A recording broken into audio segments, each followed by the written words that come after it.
He could have been the best in the world, but he screwed it all up. Now, the guy's name is Valero, and Valero is 19 when this story starts, living in Venezuela, and Valero is really, really good at boxing. He's one of Venezuela's top amateur boxers, and he's won 3 national championships, and he's decided it's time to go pro and compete with other talented boxers all over the world. But then, in 2001, something terrible happens that changes his life forever. One day, he's riding a motorcycle around without a helmet, and that's when, kaboom, he gets into an accident, and he smashes his head and fractures his skull. And so he has to be rushed to the hospital. And there, doctors find out that he's suffering from a cerebral hemorrhage, which means that there is bleeding in his brain. So now, he has to undergo surgery and get a metal plate in his head.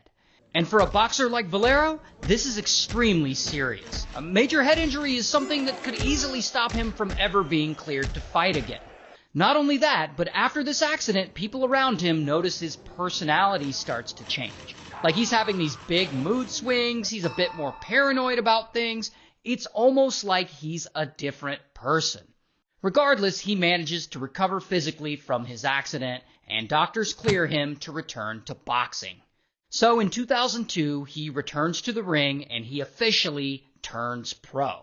And he wins his first 18 professional fights, all by knockouts and all in the first round. And knocking all these people out in the first round helps create a lot of hype around his name. Then, in 2004, Valero tries moving his career to the United States, because that is where the money is, and if you're going to make a name for yourself in boxing, the United States is the place to do it. However, he runs into a problem. During a routine MRI scan, doctors find a blood clot in his brain from the motorcycle accident years earlier, and so the New York State Athletic Commission refuses to clear him to fight, because they believe the injury makes boxing far too dangerous for him. And of course, this is devastating for Valero. I mean, he's been working his whole life for this, and now they're just going to take it away? Well, this isn't going to stop a guy like him. The United States isn't the only country in the world. So he starts traveling around, fighting in other countries that are willing to license him, like Japan and Mexico and Panama and Argentina and France and a lot of places. And a few years go by. So it's now 2006, and this is when he wins his first world title. Then later, he wins another one. And throughout all this, Valero is becoming really popular, and he builds a reputation as one of the most dangerous men in boxing, and he becomes, really famous in Venezuela. So famous that he even becomes close friends with the president of the country, Hugo Chavez. And Hugo Chavez publicly praises him and treats him like a national hero, and he gives him a national hero award. So, as you can see, by this point, Valero has everything going for him. Or does he? See, here's the thing about Valero. He's long had a serious drug and alcohol problem going all the way back to his teenage years.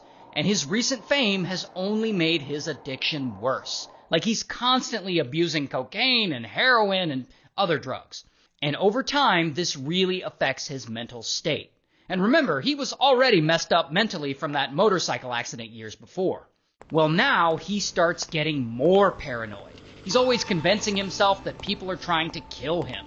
And sometimes he'll speed recklessly through the streets because he believes cars are chasing him when they really aren't.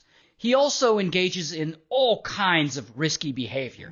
He drives drunk and he drives high and he carries illegal firearms. He gets arrested multiple times for DUI. And he has lots of legal issues. And as time goes on, his behavior continues to get worse. Because Valero becomes more and more violent. Not just towards guys he's fighting in the ring, but towards people around him. Sometimes he even gets aggressive with his own family members. Allegedly, at one point, he punches his own sister and his own mother. He's also married, and sometimes he gets violent with his wife. Now, his wife is this woman, Jennifer. And apparently, whenever Valero is drunk or high, he gets abusive toward Jennifer. And he threatens her, and sometimes he beats her, sometimes he forces her to take drugs with him. It is terrible for her. And this pattern of behavior goes on for years, with Valero constantly breaking laws, abusing drugs and alcohol, and just living his life completely out of control. Then, in 2010, things get really wild. Because one day, I guess Valero is high on drugs, and he gets into some kind of argument with Jennifer. And pretty quickly, it turns into a fight, and bam, he starts attacking her, repeatedly. And when he's done, he ends up fracturing her ribs, he also punctured her lungs and injured her chest. And at some point during this, I guess he starts to realize how badly she's hurt and that she needs medical attention. So he puts her in the car and he drives her to the hospital. However, somewhere along the way, I guess he starts panicking. And suddenly he gets out of the car and he just runs away. And he leaves her there in the car. Now, eventually, she somehow makes it to the hospital and she gets treatment and she starts to recover. 5 days later, Valero shows up to the hospital and he's completely wasted out of his mind. He's drunk or high or both. He's on something and he demands to see Jennifer. But the hospital staff, they say no, because I guess they can clearly see that he's intoxicated and he's causing a scene. And this is when he starts flipping the fuck out. And the staff gets all scared, and they call the police. And so, bam, Valero is arrested. Here's his mugshot. And at some point after this, he contacts Jennifer and her family, and he tells them not to tell police that he beat her up. Otherwise, he says he'll kill them. So when police go to talk to Jennifer, she doesn't tell them that Valero beat her. She tells them that she accidentally fell down the stairs. So police can't convict him, and he, I guess, gets away with it.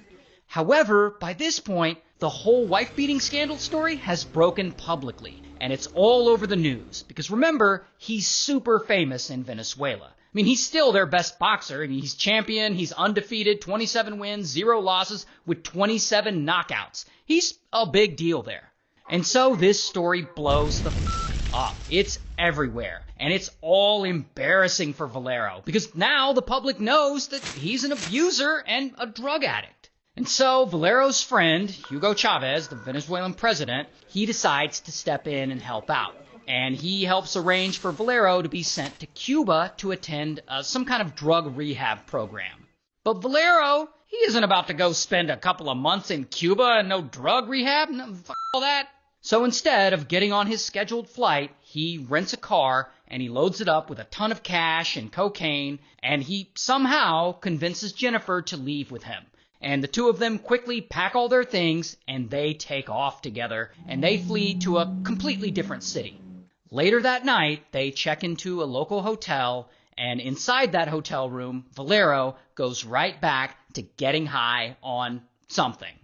Then, eventually, for some reason, he and Jennifer get into another argument, and this argument quickly gets heated. And this is when Valero just snaps, and he grabs a knife, and boom, he stabs her. And then he does it again, and again, and again, and sadly, Jennifer doesn't survive this. After that, Valero walks down to the hotel lobby, and he tells the hotel receptionist what he just did, and the receptionist calls the police. And so, bam, Valero is arrested again. A few hours later, he's sitting in a jail cell, and there he unalives himself.